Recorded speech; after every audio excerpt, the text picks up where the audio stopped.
Aisha met her gaze steadily. Yes, the Red Phantom thinks in centuries, right? They planned for generations, but they underestimated one thing: faith. They thought power and wealth were the only currencies that mattered, but my faith, my spiritual discipline, it kept me from falling into their web. Raghav, who had been silent until now, let out a slow, measured breath. Then maybe that's why they are hesitant to kill you. Aisha's heart pounded. What do you mean? Raghav stepped closer, his voice lower now, almost as if he was afraid of the words leaving his mouth. They fear you because of your gifts. They are scared of the powers of your late grandmother. Silence. Aisha's eyes narrowed. Why are you helping me, Raghav? Are you part of this? His jaw tightened. I was a pawn, like many before me. Raina scoffed. So, you are just another puppet? Raghav's gaze darkened. I was, but now I don't know anymore. Aisha watched him carefully. Explain. Raghav ran a hand through his hair, the weight of his past pressing against his features. I joined the force because I wanted to serve justice. I wanted to believe the world worked in black and white. But the deeper I got, the more I realized that the law is just another illusion. Power doesn't answer to the law. Power writes the law. He took a breath, his voice quieter now. The Red Phantom doesn't just control corporations and markets, they control governments, law enforcement, intelligence agencies. People think wars are fought between countries. They are not. They are orchestrated by a select few who profit from them, and I was given orders. Aisha's throat tightened. What orders? His eyes met hers, and for the first time, he saw something raw beneath the surface. Regret. To ensure your death looks like an accident. Aisha's body went rigid. Rena's hand twitched toward her wristband where Aisha knew she kept a small knife. Raghav lifted his hands in surrender. I didn't do it. His voice was firm. I could have a dozen times, but I didn't, and I won't, because I'm done taking orders from faceless masters. Aisha's heart pounded as she processed his words. Was this another trick?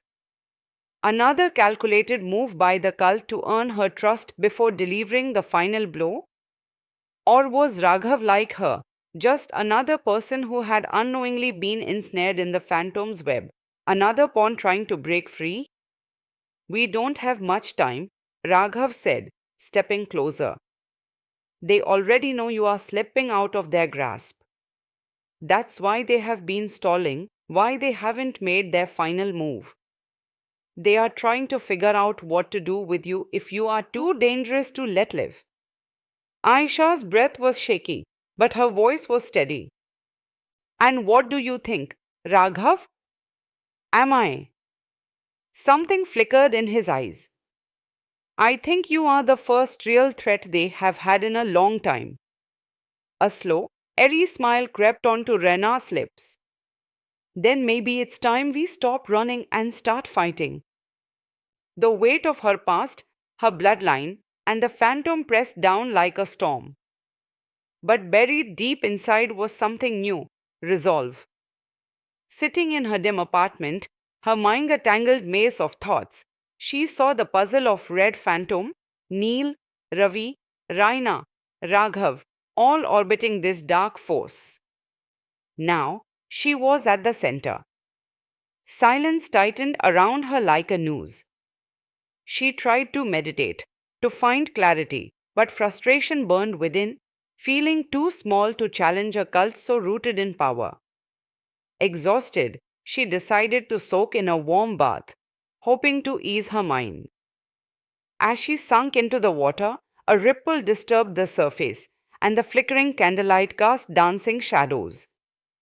Suddenly, the bathroom shifted. She was no longer alone. Leela Qureshi appeared before her, her piercing eyes and commanding presence undeniable. Aisha gasped, gripping the tub. Grandmother? She whispered. Leela tilted her head. You finally see me. I tried to connect before, but you were too busy. Aisha's voice trembled. What do you want from me? Leela's expression was unreadable, but her voice was steady. It's not about what I want. It's about what you must do. Her heart pounded. I can't fight them. I have no power, no influence. I'm just a woman with a tarot deck. Leela stepped closer, an unseen force vibrating around her. You are more than that. I was once like you, gifted but unaware of my true abilities. When the Red Phantom found me, I faced a choice: resist and die, or join them and see the truth from within. Aisha clenched her fists. And you chose them? Leela's gaze softened. I chose survival. I chose knowledge. And now, that knowledge is yours. The bathroom dissolved, the walls vanished, the water around her stilled, and suddenly, she was seeing through her grandmother's eyes. She was transported into a grand, candlelit hall decades ago. Men in dark suits, women in opulence, all seated around a massive, ancient symbol etched into the marble floor. Leela Qureshi stood at the center, her hands on a deck of cards, her voice steady and commanding. The world bends for those who understand its rhythm, she said. I will show you what you cannot see. Aisha watched in shock as her grandmother read the fates of the most powerful people, revealing their secrets and future paths through the cards. This was her grandmother's role, a soothsayer for the elite, whispering in the ears of kings and tyrants. The vision blurred, shifting through time. Aisha saw Leela witnessing wars being planned, governments dismantled, fortunes built and destroyed by a whisper. Then she saw something else: Leela as a younger woman before a masked figure, a high ranking member of Red Phantom. You have served us well, the figure said. Your wisdom has guided nations. But your time is ending. Leela's eyes hardened. You cannot silence fate. The figure chuckled. Perhaps not. But we can control it. The vision snapped back to the present, and Aisha gasped in the bathtub, drenched in cold sweat despite the warm water. Her grandmother's voice echoed in her mind. You can't fight them from the outside, but from within. You can destroy them. Aisha's breath was shallow as she sat upright, trembling. A sudden realization hit her. She wouldn't fight Red Phantom. She would become one of them. She would infiltrate, see their full reach, and dismantle them from the inside. A slow, determined smile spread across her face. This was no longer about survival. It was about ending their legacy of control, corruption, and unchecked power. She had a plan. As she shuffled the tarot deck, her mind tangled in fear and fury. The rain lashed against the window, whispering secrets she didn't want to hear. The bell above her door jingled. A man entered, hood pulled low, hands trembling as he sat across from her.